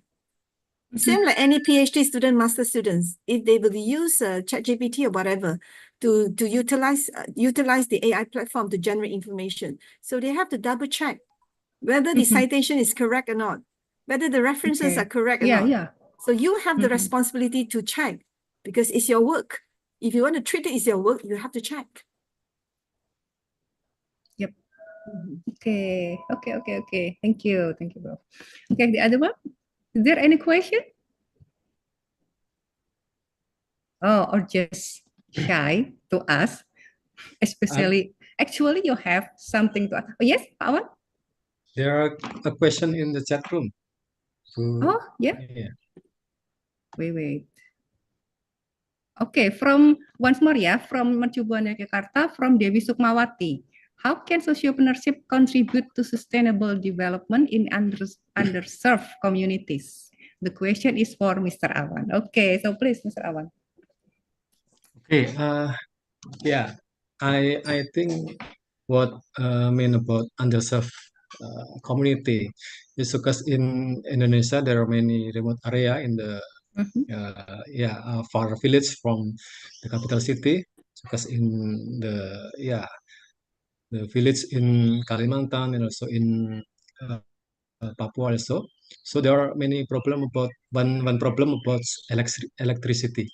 So there are serious problem about access for the peoples in the village to the electricity, the electric, and at the same time they have great potential natural resources to be created as a renewable energy, such as micro hydro and also solar cell. And yeah, this is the solution of social entrepreneurship. We change from the problems to the opportunity. So you can search about Institute Bisnis Ekonomi Kerakyatan, which created by Tri Mumpuni, one of Mr. President advisor that builds some micro hydro energy power in many remote areas in Indonesia. And this a great example about social entrepreneurship. So it's close relation with sustainable development, development which also consists of not only to empower the people but also to conserve the environment. Then I think social entrepreneurship is the good solution, to make the people welfare and well-being, and also to conserve their ecosystem and to conserve their natural. And also there are many example in many other subject, because the most great social business and also digital social business in the world perhaps came from Bangladesh, Professor Muhammad Yunus, who gave Peace Nobel in 2006, I think, who create some microfinance to the women poor in Bangladesh. So the women poor, because they have no access to small credit to build up their own business. So they depend on loan money lenders, loan sharks. They have no access to knowledge. They have no access to small capital, and then Professor Yunus from Bangladesh University, and also he involved his students to build what we call now as Grameen Bank. So Grameen Bank at now not only serve the microfinance for the women poor people in Bangladesh and also in 100 other countries in the world, but also builds many sustainable development business, such as good energy business, renewable energy business, green energy, and also education, and also build up some digital technology business, etc. I think, there are a close relationship between social entrepreneurship, digital sociopreneurship, and also how to change the life of underserved communities. This is from me, Miss Devi. I wish you happy with my opinion. Okay, thank you, Pak Awan. Okay, I'm sure that there are many questions to be asked, for from Associate Professor Dr. Eng, and then Mr. Afik and Mr. Awan also, because it's very interesting topic. But due to the time limit, I'm afraid we must end this session. So before I close the session, I would like to take the conclusion from what our three speakers has presented before. So if we said about digital sociopreneurship, it's like a form of entrepreneurship that applies digital technologies as the basic of its business model, use all benefit to the aim of achieving significant social impact and then address the social issue also. And then almost 70% of Gen Z are more likely to purchase something or buying something or promote something, consider it's using AI, using digital, and then actively involved in social action and then activist movement also. And then Gen Z also using digital platform to distribute products, to raise funds, to raise awareness also, and then to promote something. Or it's like example, like what Pak Awan said before, it's like diceritain, it's like 1%, it's like divaling Banu, and then teman gagal, and something like that. And also Sepasar ID, ya Pak Awan, yes, Pasar ID also use digital platform to encourage Gen Z, Generation Z to to include in the digitalization and the sociopreneurship also. And then if we looking back what this Dr. Ang said before, it's like Pika, it's from Malaysia also. Yeah, it's empower refugees through culinary skills that become a chef to cook something, and then waste for change in Indonesia also. And actually, we can use AI tools for sociopreneurship that we can use like ChatGPT or Gamma or Fitness that Mr. Afik and Associate Professor Dr. Ang said before. We can use it. Also, we can use it to make something like business model concept for sociopreneurship, maybe, yeah. And then also like promotion or something, or marketing strategies or advertisement or whatever we can use in the sociopreneurship in this digital area. But don't forget, we should to follow the ethical issues also. But if we use AI, we can make it's like a footnote or something that we use. We make it with AI also, like that. It's not just our self that make it.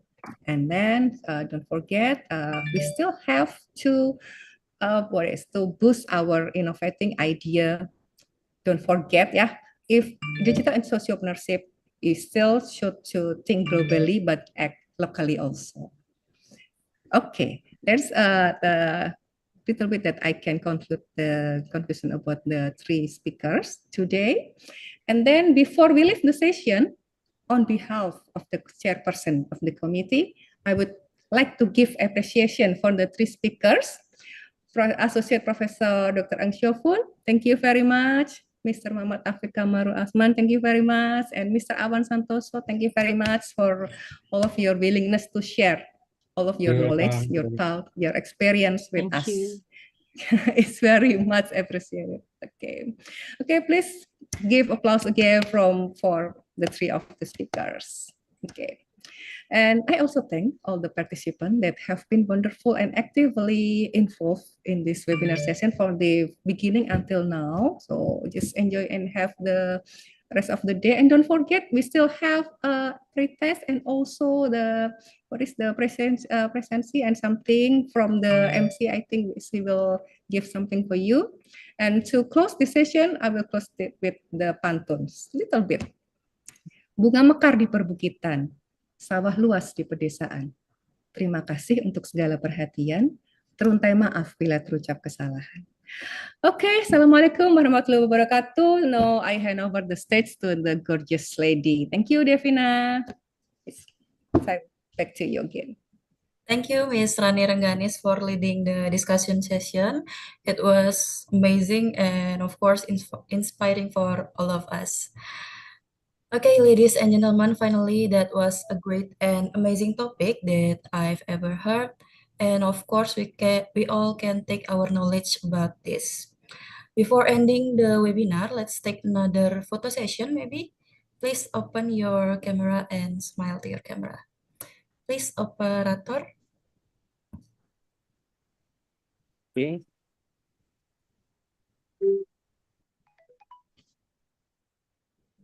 Wait a minute.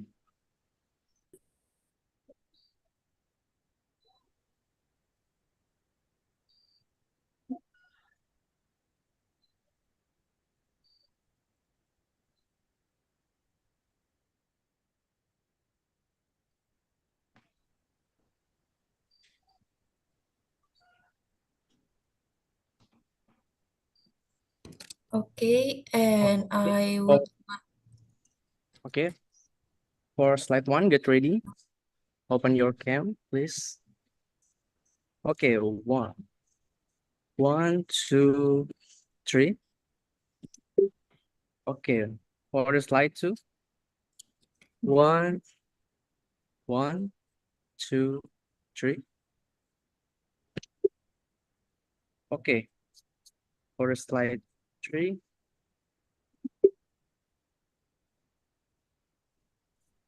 Slide 4. 5.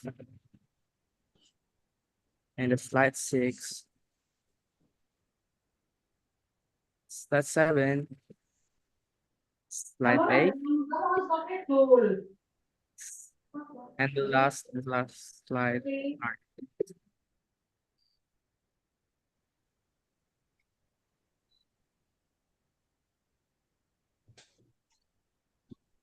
Okay, that's all. Okay, thank you. And I would like to remind you to fill in the post test and attendance link that has been sent through the chat room. Finally, we come to the closing of this event. Thank you for coming and join for the rest of this event. I would like to say thank you for all the supporting team of this event on behalf of the Committee of Empowering Gen Z in Digital Sociopreneurship. Hopefully, this program will be beneficial for everyone. And also, I would like to say thank you for the cooperation of all of us who participated in this series of events well with the various extraordinary things that happened. Let us learn everything well and see you next time. I'm Devina. It's a pleasure to be your host today. Thank you and have a great day. Karena Ibu Rani juga Thank you so berpantun, much, jadi everyone. Thank saya ingin you. berpantun juga. Buah nanas, buah ceri. Makan bareng enak sekali. Cukup sekian pertemuan kali ini, semoga bisa bertemu lagi kemudian hari. Wassalamualaikum warahmatullahi wabarakatuh, selamat sore. Wow, selamat sore. Thank you very much. Welcome. See you in other Masihun, event. Terpalim. Ya, thank you, Pak Rafif. Awan. Terima kasih Pak Thank you. Awan, Mr. Ya, Afik. Pak Afid. Thank you. Ya, Thank you. Rani Don't forget Rengganis. to.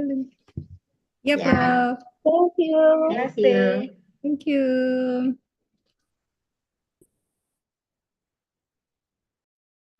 Thank you.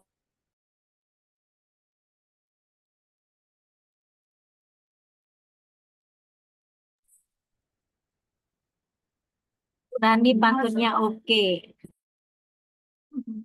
Kenapa?